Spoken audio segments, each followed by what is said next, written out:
नमस्कार। आशा करता हूँ आप सब खुश होंगे और अपने परिवार के साथ अच्छा समय व्यतीत कर रहे होंगे। तो हम फिर हाजिर हैं अपना अध्याय 5 लेकर। अभी तक इकिगाई की डिस्कशन में हमने देखा कि जापानी लोगों का नेवर टू गेट रिटायर वाला एटीट्यूड, लोगोथेरेपी के बारे में हमने देखा। लास्ट डिस्कशन में हमने पैशन के बारे में डिस्कस किया, हमने achievement of flow, how to achieve flow के बारे में डिस्कस किया। आज के चैप्टर में हम मास्टर ऑफ लॉन्गेविटी के द्वारा कुछ जापानीज लोगों के इंटरव्यूज साझा करने जा रहे हैं। ऐसे लोग जिन्होंने 100, 110 या उससे ज़्यादा समय तक अपना जीवन निर्वाह किया, हंसते खिलते हंसी खुशी अपना जीवन निर्वाह किया। चलिए स्टार्ट करते हैं।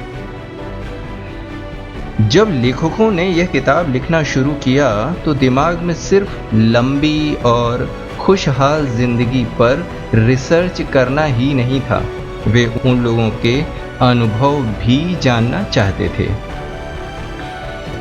लेखकों के इंटरव्यू उन लंबी उम्र तक जीने वाले लोगों के बारे में, उनकी अलग अलग फिलॉसफी के बारे में बताते हैं। बात कर रहे हैं सुपर सेंटेनरीज, अर्थात वे लोग जो 110 या उससे ज़्यादा समय तक जीते हैं। यह शब्द 1970 में मोरिस मैकविर्टर, जो Guinness book of world record के एडिटर हैं, उनके द्वारा दिया गया था, जिसे 90s में काफ़ी यूज़ भी किया गया। जब यह किताब लिखी गई तब लगभग दुनिया में 300 से 450 सुपर सेंटेनरीज होंगे, लेकिन 75 के बारे में ही सिर्फ पता था। तो क्या वे सुपर हीरोज हैं? नहीं, बल्कि वे इस ग्रह पर रहने वाले ऐसे लोग हैं जिनकी उम्र लाइफ एक्सपेक्टेंसी से काफ़ी ज़्यादा है। चलिए रूबरू होते हैं कुछ ऐसे ही सुपर सेंटेनरीज थे। पहली सुपर सेंटेनरीज हैं मिसाओ ओकावा, जो 117 वर्ष की उम्र तक जीवित रहीं। उनका कहना था कि खाओ पियो और सो, अवश्य ही आप लंबा जियोगे, आपको रिलैक्स होना सीखना होगा। ग्रेंटो रिसर्च ग्रुप के अनुसार 2015 तक ओकावा दुनिया की सबसे उम्र वाली महिला थीं, जिनका देहांत ओसाका, जापान में एक केयर फैसिलिटी में हुआ था। उनका जन्म 1898 में हुआ था, जब स्पेन को क्यूबा और फिलीपींस में अपनी कॉलोनीज छोड़नी पड़ी थी। यूएस ने हवाई को एनेक्स्ड किया था। यह लेडी 110 की उम्र तक 3 अलग अलग शताब्दियां देख चुकी थी। जब स्पेशलिस्ट ने उनसे पूछा कि वे अपना ध्यान कैसे रखती हैं, तो वे बताती हैं कि सुशी खाना और सोना और उसके साथ साथ जीवन जीने की चाह। अपनी लंबी उम्र के बारे में पूछे जाने पर वह बताती हैं कि मैं भी खुद से यह सवाल हमेशा करती रहती हूँ। जापान लंबा जीवन जीने वालों की फैक्ट्री है।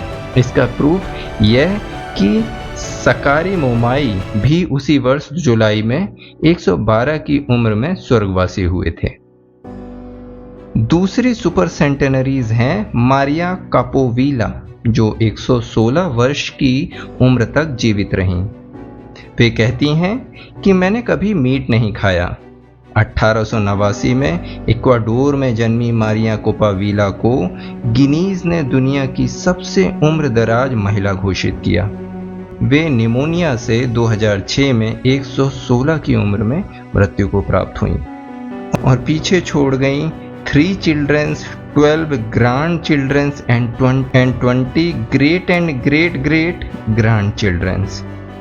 उन्होंने अपना लास्ट इंटरव्यू 107 की उम्र में दिया। अपनी मेमोरीज और थॉट्स के बारे में उन्होंने खुलकर बात की। वे कहती हैं कि मैं खुश हूँ। मैंने कभी नहीं सोचा था कि मैं ज़िंदगी इतना जीऊँगी। मेरे पति एंटोनियो कैपोविला कैप्टन थे शिप में। उनकी मृत्यु 84 वर्ष की उम्र में हुई। हमारी 2 बच्चियाँ और एक पुत्र था। आज तो मेरे ढेर सारे नाती पोते हैं। पुराना समय अच्छा था, लोग अच्छा बर्ताव करते थे, हम डांस किया करते थे। मारिया बाय लुइस एलरकॉन गाने पर मैं बहुत अच्छा डांस करती थी और मैं बहुत डांस करती थी। अभी भी मुझे लगभग सारे शब्द याद हैं, ढेर सारी प्रार्थनाएं भी याद हैं, वार्ड्स डांस भी याद है। मैं आज भी वह सब कर सकती हूँ जो मैं स्कूल टाइम में कर सकती थी। अपने पास्ट को याद करते हुए वे डांस करने लगती हैं, उस ऊर्जा के साथ जो उन्हें उनकी उम्र से कई वर्ष छोटी लेडी के समान बनाता है। जब उनसे लेखक उनकी लंबी उम्र का राज पूछते हैं तो वे बताती हैं कि मुझे नहीं पता, बस एक चीज का पता है कि मैंने कभी मीट नहीं खाया। आइए अब चलते हैं अपने तीसरे सुपर सेंटेनरीज से मिलने, जिनका नाम है जेनी कैलमेंट, जो 122 वर्ष की उम्र तक जीवित रहीं। फ्रांस के एर्लेस में 1875 में जन्मी कैलमेंट 1997 तक जीवित रहीं, उम्र 122 वर्ष। मजाक में वे कहती हैं कि वे मेथुशेला वाइन बोतल के नॉर्मल साइज से बड़ी वाइन की बोतल से compete कर रही हैं। अपने हर जन्मदिन के साथ उन्होंने कई रिकॉर्ड तोड़े। 100 वर्ष की उम्र तक उन्होंने साइकिल चलाई और 110 की उम्र तक वह स्वस्थ थीं। फिर वे नर्सिंग होम चली गईं जब एक बार उनके घर पर अचानक से स्मॉल फायरिंग हुई। 120 की उम्र में उन्होंने स्मोकिंग छोड़ दी जब वे कैटरैक्ट के कारण सिगरेट अपने होठों तक नहीं ला पाती थीं। उनकी लंबी उम्र का सीक्रेट सेंस ऑफ ह्यूमर हो सकता है। 120वें जन्मदिन पर वह कहती हैं कि मैं देख नहीं सकती, सुन नहीं सकती, लेकिन सब बढ़िया है। हमारी चौथी सुपर सेंटेनरीज हैं वाल्टर ब्र्यूनिंग, जो 114 वर्ष की उम्र तक जीवित रहे। वे कहते हैं कि यदि आप अपने दिमाग और शरीर को स्वस्थ रखोगे तो लंबा जियोगे। 1996 में मिनीसोटा में जन्मे ब्र्यूनिंग ने अपने जीवन काल में 3 शताब्दियों को देखा और वे 2011 में मोंटेना में स्वर्गवास को प्राप्त हुए। उनकी 2 पत्नियां थीं। 83 की उम्र में वे एक असिस्टेड लिविंग सेंटर मोंटेना गए और अपने अंत तक वहीं रहे।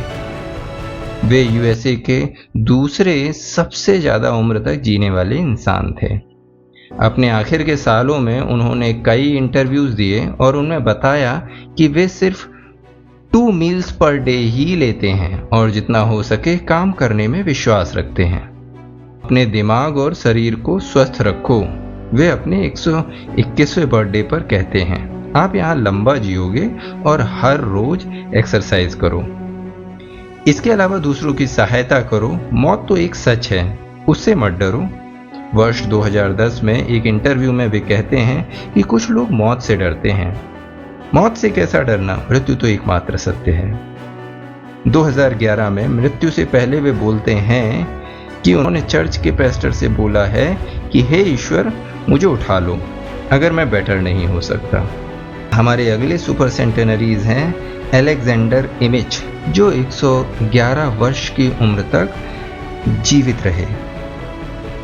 1903 पोलैंड में जन्मे इमिच एक केमिस्ट और पैरासाइकोलॉजिस्ट थे जो यूएसए में 2014 से रह रहे थे अपने पूर्वजों की मृत्यु के बाद से। वे अपनी लंबी उम्र का राज कभी अल्कोहल ना लेना बताते हैं। ऐसा नहीं कि इसके लिए उन्हें नोबेल प्राइज मिलेगा। अपनी उम्र के राज पर वे कहते हैं कि पता नहीं क्यों ही जिंदा हूं, लेकिन हाँ, मैंने अपने जीवन में कभी अल्कोहल का सेवन नहीं किया। अब हम बात करते हैं इकिगाई के कुछ आर्टिस्ट्स की। लंबी उम्र का सीक्रेट सिर्फ सुपर सेंटेनरीज ही नहीं है, वह भी हैं जिन्हें हो सकता है कि गिनीज बुक में स्थान ना मिला हो, लेकिन इंस्पायर करते हों, हमारे जीवन में एनर्जी और मीनिंग कैसे लाएं के आइडियाज देते हों।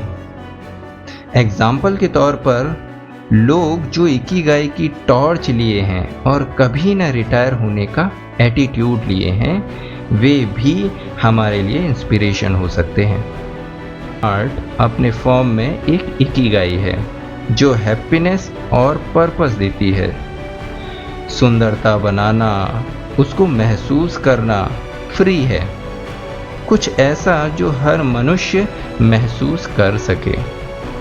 होकुसाई एक जापानीज आर्टिस्ट हैं जो वुड ब्लॉक प्रिंट्स बनाते हैं में और 88 वर्ष की उम्र में स्वर्गवासी होते हैं। अपने first edition of 100 view of Mount Fuji में वे बताते हैं कि मैंने जो भी 70 की उम्र से पहले बनाया उसकी कोई वैल्यू नहीं है। 73 की उम्र में मैं नेचर को समझना शुरू किया, पशु पक्षियों, घास, पेड़ इत्यादि को। 90s की उम्र में शायद मैं और प्रोग्रेस कर पाऊं, मिस्ट्री ऑफ थिंग्स और बारीकी को और करीब से समझ पाऊं, और शायद 100 की उम्र में क्या पता मैं वन ऑफ द बेस्ट हो जाऊं। मैं जो भी करूं जीवन और प्रकृति के प्रति लगाव के कारण हो। अब कुछ ऐसे लोगों के इंस्पिरेशनल वर्ड्स जो अभी भी जीवित हैं और रिटायर्ड नहीं हुए हैं, अभी भी पैशन एंजॉय कर रहे हैं और अपनी अंतिम सांस तक एंजॉय करना चाहते हैं। बताते हैं कि जब आपके पास क्लियर पर्पस हो तो आपको कोई रोक नहीं सकता। एक्टर क्रिस्टोफर प्लमर जो 86 वर्ष की उम्र में काम कर रहे हैं, कहते हैं कि हम काम करते हुए ही मरें, कितना अच्छा होगा अगर विदाई ऐसी हो तो। 86 वर्ष के फिल्म मेकर फेडरिक वाइजमैन कहते हैं कि उन्हें काम करना पसंद है।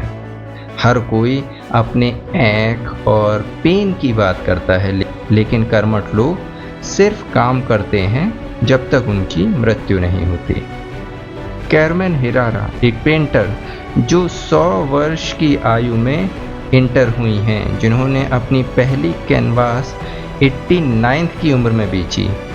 आज उनका काम म्यूजियम ऑफ मॉडर्न आर्ट के परमानेंट कलेक्शन में है। जब उनसे पूछा गया कि आप अपना फ्यूचर कैसे देखती हैं, तो वे कहती हैं कि मैं अपना अगला काम कब खत्म कर पाऊं, बस मैं इसका इंतजार करती रहती हूँ।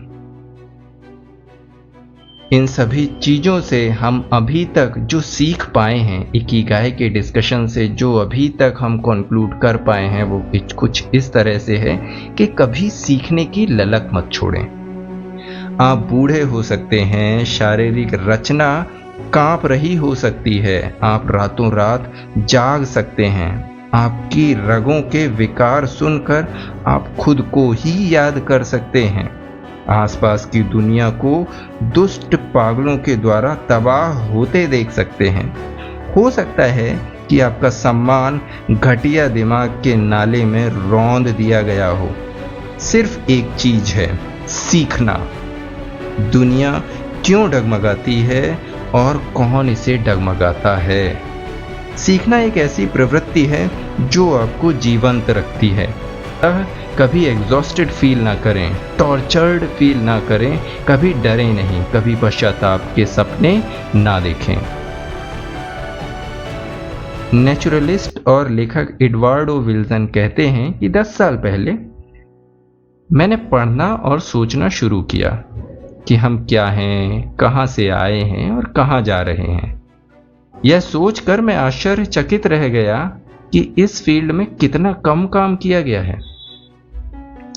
एल्सवर्थ केली एक आर्टिस्ट जो 2015 में 92 की उम्र में थे, कहते हैं कि उम्र के साथ मैं नई चीजें देखने का प्रयास कर रहा हूं। 86 की उम्र में एक आर्किटेक्ट फ्रैंक घेरी कहते हैं कि कुछ बिल्डिंग्स कई वर्ष लेती हैं बनने में, आपको पेशेंस रखना चाहिए। वे कहते हैं कि अपने वर्तमान समय में जिएं, आप पास्ट में नहीं जाएंगे अगर आप आज के समय से रिलेटेड रहेंगे। अपने आँख कान खुले रखें, पेपर पढ़ें और देखें कि दुनिया में चल क्या रहा है। आप ऑटोमेटिकली वर्तमान में ही जिएंगे। लॉन्गेविटी जापान में कल्चर से क्लोजली जुड़ी हुई है। सेंस ऑफ कम्युनिटी भी एक की एलिमेंट है। अगर कोई काम ना होते हुए भी आप बिजी हैं तो आपके पास आपका इकिगाई होना चाहिए, जिससे आप चीज़ें सुंदर बनाएं और समाज के उत्थान के लिए काम करें। आशा करता हूँ आज का डिस्कशन आपने एंजॉय किया होगा। फिर यदि आप ये डिस्कशंस एंजॉय कर रहे हैं तो चैनल को कृपया सब्सक्राइब करें और लाइक करें। धन्यवाद।